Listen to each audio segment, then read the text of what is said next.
Hello சுட்டிகளே, உங்க digital பாட்டி வந்திருக்கேன். இன்னைக்கு நாம பார்க்க போற கதை உங்களுக்கு ரொம்ப பிடிச்ச கதை தான். ஆனா ஒரு சின்ன ட்விஸ்ட்.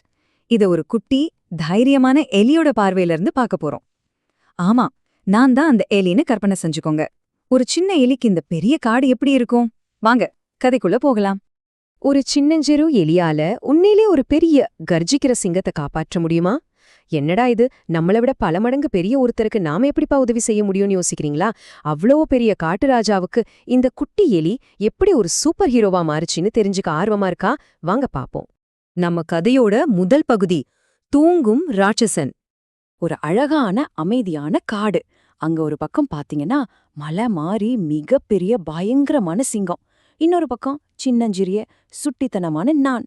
என் குட்டி கால்களையும் சின்ன மூக்கையும் வச்சு பார்க்கும்போது அந்த சிங்கம் எனக்கு ஒரு பெரிய மலை மாதிரி தெரிஞ்சுது. என் முழு உருவமே அந்த சிங்கத்தோட ஒரு பாதத்தை விட சின்னதுதான், தெரியுமா? அப்படி நான் மெதுவா நடந்து போயிட்டு இருக்கும்போது ஒரு பெரிய சத்தம் கேட்டுச்சு.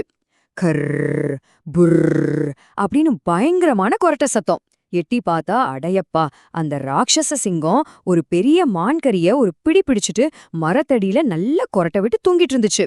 அது மூச்சு விடும்போது வயிறு ஏறி இறங்குறத பார்க்கவே அவ்வளோ வேடிக்கையா இருந்துச்சுப்பா. அத பார்த்ததும் எனக்குள்ள இருந்த குறும்புத்தனம் எட்டி பார்த்துச்சு. அந்த சிங்கத்தோட முடி ரொம்ப மிருதுவா பஞ்சு மாதிரி இருந்துச்சு. எனக்கும் அது ஒரு பெரிய பவுன்சி கேசல் மாதிரி தெரிஞ்சது. உடனே மெதுவா அதோட வாலில ஏறி முதுகுல சறுக்கி விளையாட ஆரம்பிச்சுட்டேன். அப்படி குதிச்சு விளையாடுறது அவ்வளோ ஜாலியா இருந்துச்சு. ஆனா கதையில அடுத்ததா வரப்போறது ஒரு மிகவும் பயமுறுத்தும் தவறு. நான் அப்படி விளையாடிட்டு இருந்த குறும்புத்தனம் ஒரு மிகப்பெரிய ஆபத்தா மாறப்போகுதுன்னு எனக்கு அப்போ கொஞ்சம் கூட தெரியல.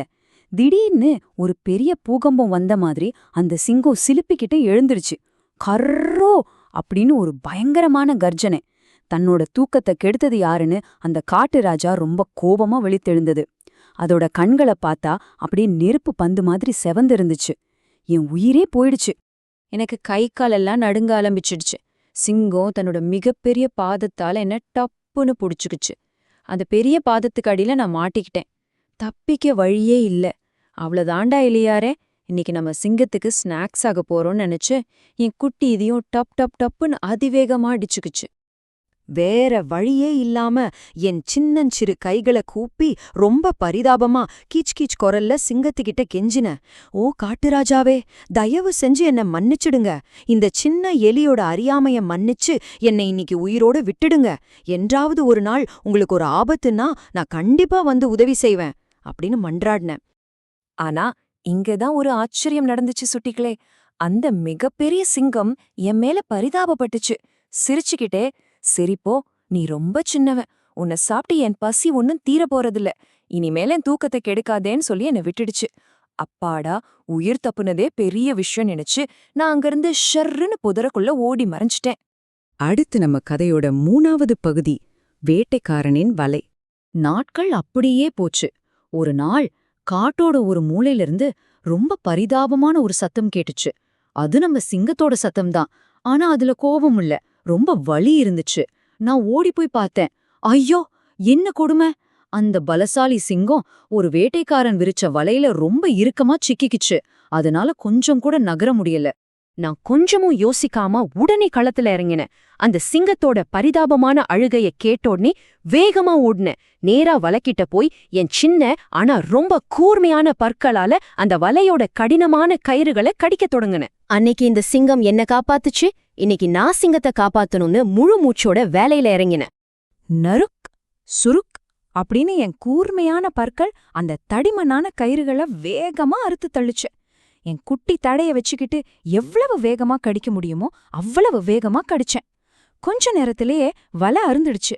அந்த ராட்சச சிங்கம் வலையிலிருந்து வெளியே வந்து சுதந்திர காற்ற சுவாசிச்சது. இப்போ கதையோட கடைசி பகுதி, என்றென்றும் உண்மையான நண்பர்கள்.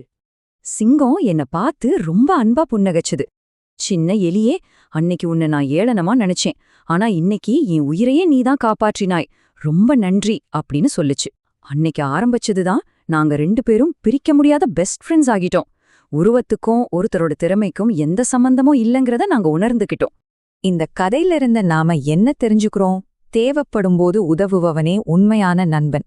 உங்க நண்பர்களுக்கு ஒரு பெரிய கஷ்டம் வரும்போது நீங்க அவங்களுக்கு துணையா நின்னு உதவி செஞ்சீங்கன்னா நீங்க தான் இந்த உலகத்திலேயே மிக சிறந்த நண்பர். சரி சுட்டுக்களே, உங்களுக்காக ஒரு கேள்வி. நீங்க உருவத்துல சின்னவங்களா இருந்தாலும் இன்னைக்கு உங்களால யாருக்கு உதவ முடியும்? ஒருவேளை அம்மாவுக்கு சின்ன சின்ன வேலைகள்ல உதவலாம், இல்லனா உங்க தம்பி தங்கைகளுக்கு ஹோம்வொர்க்ல உதவலாம். உருவத்துல சின்னதா இருந்தாலும் நாம செய்யற உதவி பெருசா இருக்கலாம் இல்லையா? இன்னைக்கு நீங்க யாருக்கு உதவ போறீங்கன்னு கொஞ்சம் யோசிச்சு பாருங்க. நான் சொன்ன இந்த சிங்கம் எலி கதை உங்களுக்கு ரொம்ப பிடிச்சிருக்கும்னு நம்புறேன். இது போல இன்னும் நிறைய சுவாரஸ்யமான கதைகளையும் விளக்கங்களையும் தெரிஞ்சுக்க டிஜிட்டல் பார்ட்டிக்கு லைக், ஷேர் மற்றும் சப்ஸ்கிரைப் செய்ய மறந்துடாதீங்க. மறுபடியும் ஒரு அருமையான கதையோட உங்க டிஜிட்டல் பார்ட்டி உங்களை சந்திக்கிறேன். அது வரைக்கும் நல்ல நண்பர்களா இருங்க, மத்தவங்களுக்கு உதவி செய்யுங்க. டாடா.